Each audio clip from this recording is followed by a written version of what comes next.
and you'll be able to have all-you-can-eat social media. All right, why do we do this?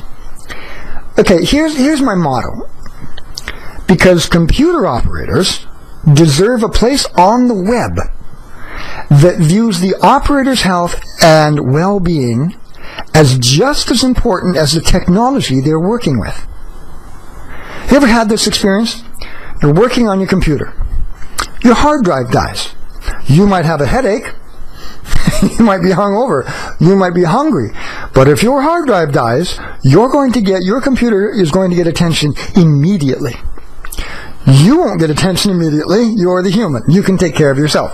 But this is what I mean about computer operators deserve a place on the web where we can talk about how to keep you healthy, how to keep you grounded, how to keep you sane using scientific approaches. And that's what the eflexonics program is all about.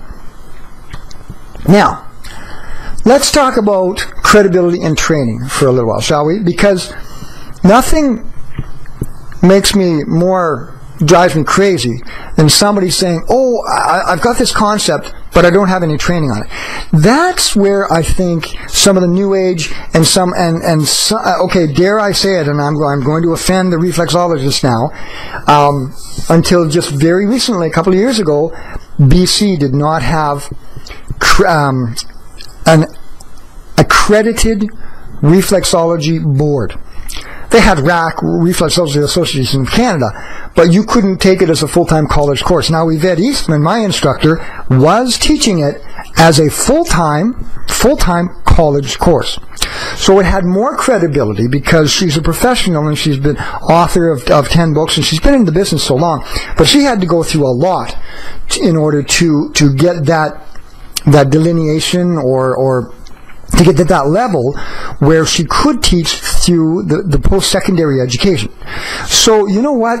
New Age and reflexology and things like that, sometimes they're not governed as well as they should be. And I think this is what scares people and keeps people away from complementary therapies.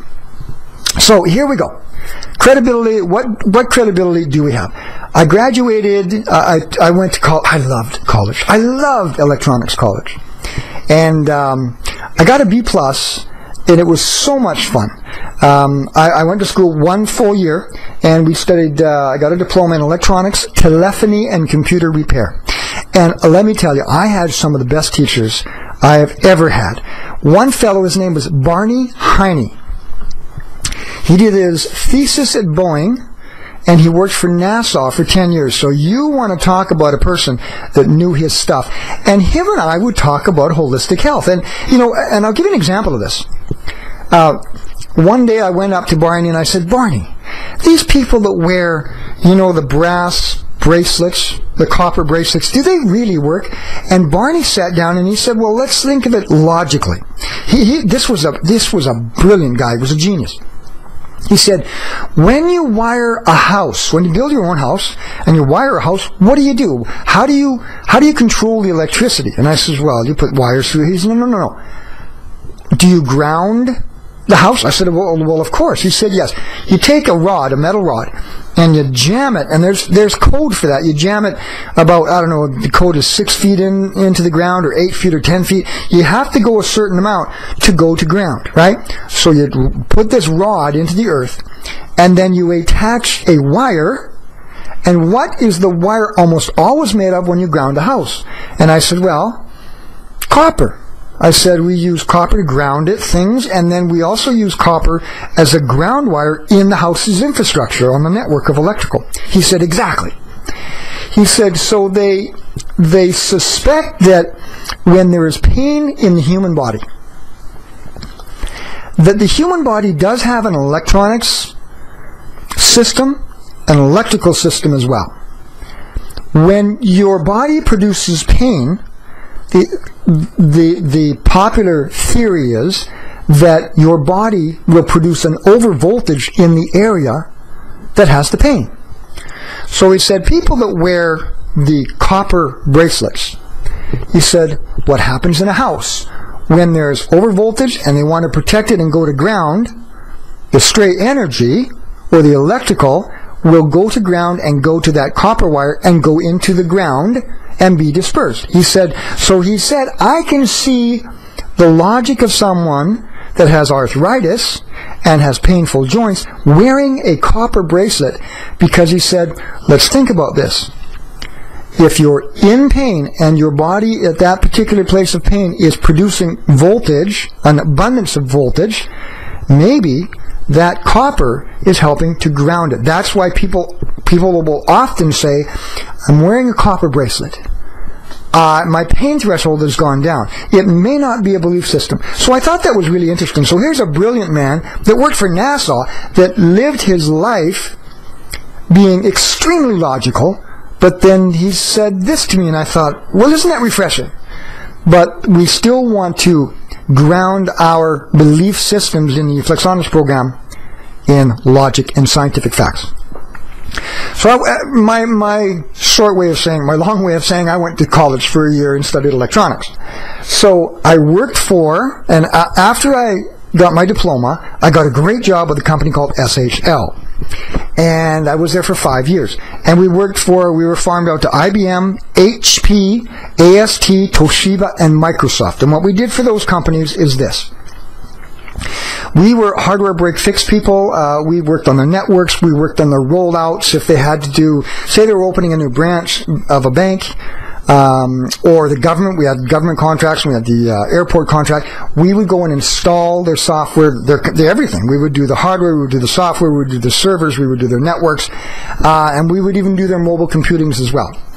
And we would do server rebuild, repairs, mobile computings, printers. I was a printer technician and a plotter technician, and banking machines and upgrades. So I was everywhere. It was a really fascinating and interesting job.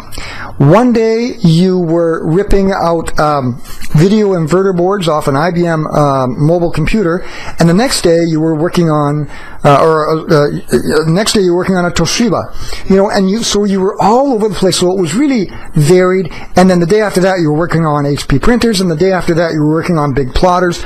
So we had a lot of stuff coming at us. So it was really, really interesting, varied, and we did a variety of hardware break-fix things. So it's a lot of studying as well.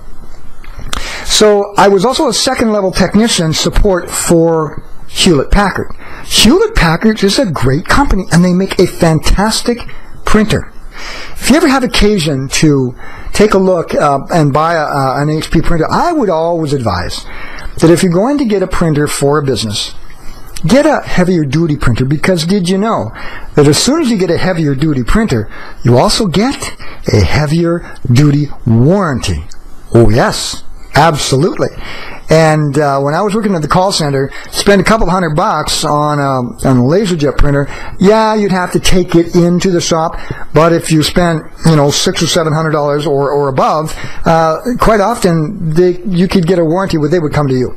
So, and if you spend a little bit more money on your machinery, I'm a big believer in this.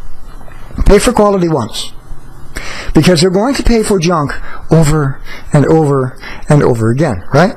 So I was HP technical, second level technical support. Also, I worked for the training and development department of one of the largest technically based call centers in North America. And that was a lot of fun because they had an engineering department there. And one of their jobs was to take the machine that we were supporting, say it was a notebook computer or a desktop computer or a printer, and force it over the usability threshold. So everything they could think of at this printer, software and hardware-wise, to force it to break down. Because they had to anticipate what people would do with these machines. And believe me, people will do a lot of stuff to their machines. Oh, you would not believe what people do and how they treat their machines. For example, I did a podcast the other day, and there was a picture there. There was actually a video there. And this young girl, she was going to college or university. She had a notebook computer, and she was resting it on a pillow. And you could see through the video, the pillow had covered every single vent on that notebook computer. Every single vent. And the notebook had sunk down. Well, that notebook had absolutely no way to breathe. It was frying. It was absolutely frying. And then, so this was typical. So this was the kind of user that we would face. So they would do this for a couple of months, rested on a notebook or rested on some other fabric that would completely block the vents. The notebook would overheat. It would get molten level on the motherboard, or the hard drive would die, or the RAM would pack it in. I mean, it's got to breathe, right? So the notebook would last them 2 to 3 months. They would phone the call center just screaming. But how would you prove that they blocked the vents? So manufacturers take a big hit because the consumer either hasn't been educated or just simply doesn't care. So we faced a lot of that. I would think that HP spent millions of dollars on satisfying customers. That's just like Costco. You know, you can go into Costco, and my goodness, we bought a shampoo at Costco, and a year and a half later, it just stopped working, and I went down to Costco, and I didn't want anything. I said, maybe I could get some parts. I was willing to buy parts. They gave me cash back without the receipt. So sometimes businesses, like computer businesses, they lose a lot of money because people abuse the machine, and then the business has to absorb that cost. So we think, why are computers so expensive? That's part of the reason. Because customer satisfaction, right? Okay, so there you go.